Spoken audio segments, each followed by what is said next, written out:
Hello everyone, I'm going to show you how to set up your Arris router. And before starting, if this video helps, please support me. I donate half of all donations to shelters. You can find more details in the description below. So the first thing that you will need to do is to turn on your router. Take the power adapter. Plug one end of the power adapter into an outlet and the other into the router.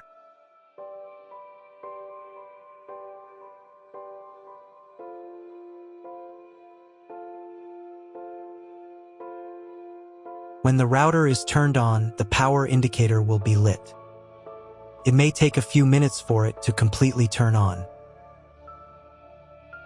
Next, plug the cable from your internet service provider or from your modem into a special internet port. Now you need to restore the router to its factory settings. Hold down the reset button on the router for 10 seconds. Wait until the indicator lights on the router start flashing. Sometimes this button is located inside the router casing to avoid accidental pressing. In this case, use a thin object to press on it.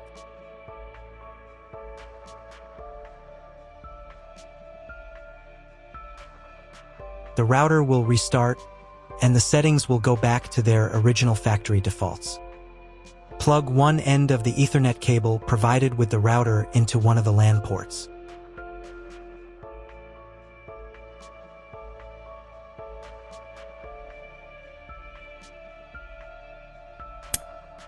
And plug the other end of the cable into your computer's Ethernet port. Wait a few minutes for connection. Great, we've connected the router to your computer. Now you will need to set it up. But first, let me show you another way to connect the router if you do not have an Ethernet cable or your computer does not have an Ethernet port. Connect the router to the power adapter and cable from your internet provider. This will enable Wi-Fi. If your router is new and hasn't been set up, your Wi-Fi network will be named after the router. Your router has a unique Wi-Fi network name and password printed on a sticker. Connect to it. Great, you've connected to the router. Now let's start setting it up.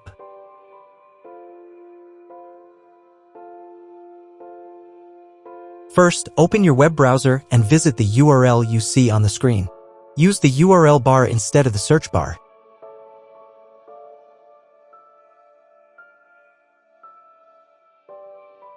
At the beginning, you will see a form with a login and password. Usually, it is admin and password. If these credentials are wrong, then find label on your router. The credentials are often printed on the bottom of the device.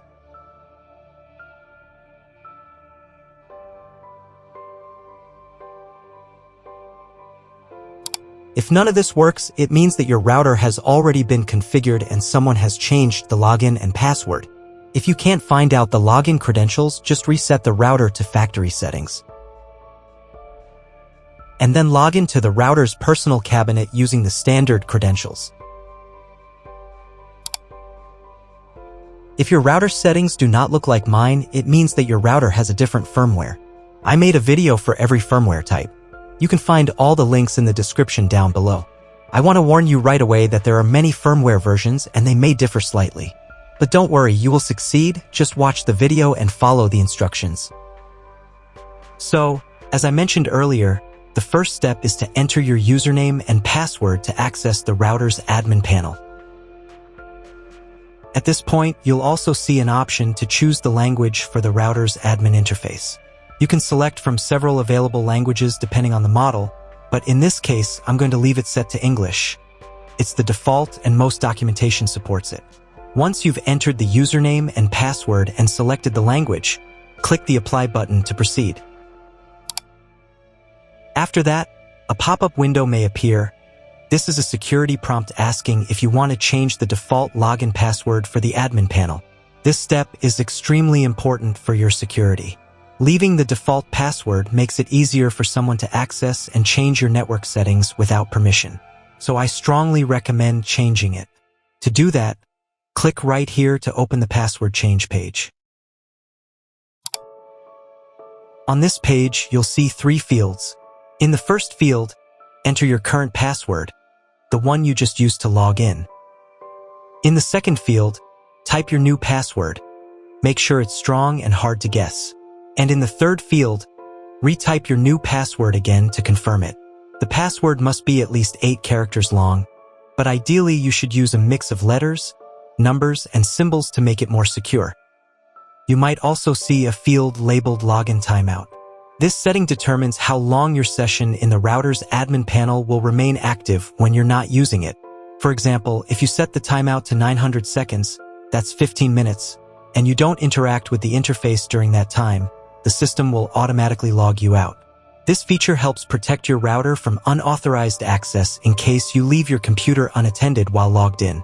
Once you've made all the changes, click Apply to save them. Now, let's move on and change the Wi-Fi network name and password. To do this, go to the Basic Setup tab and then click on the menu option also called Basic Setup.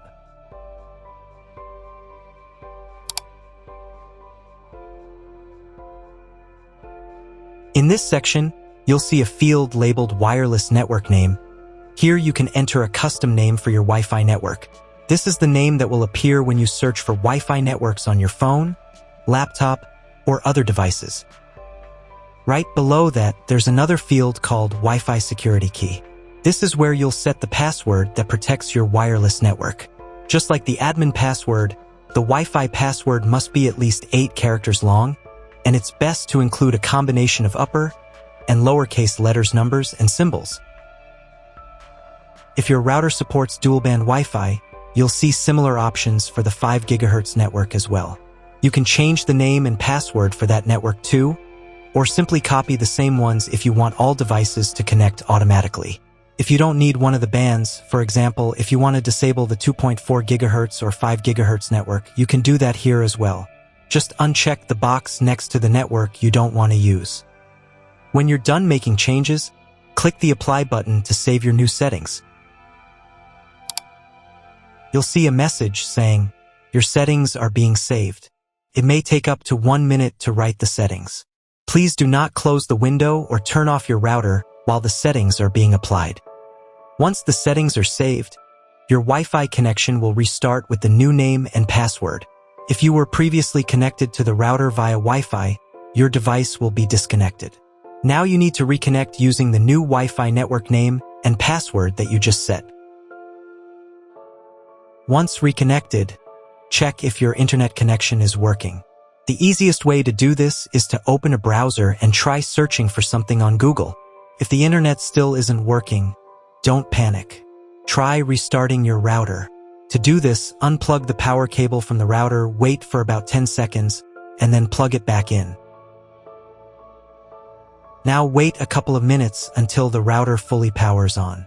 Once the lights stabilize, try Googling something again to check if the connection is active. If the internet still doesn't work at this point, you'll need to call your internet provider. They will give you the exact information about your internet connection type and any additional settings you may need to configure. That's all. If my video was useful, please support my work. I donate half of all donations to shelters. You can find more details in the description below.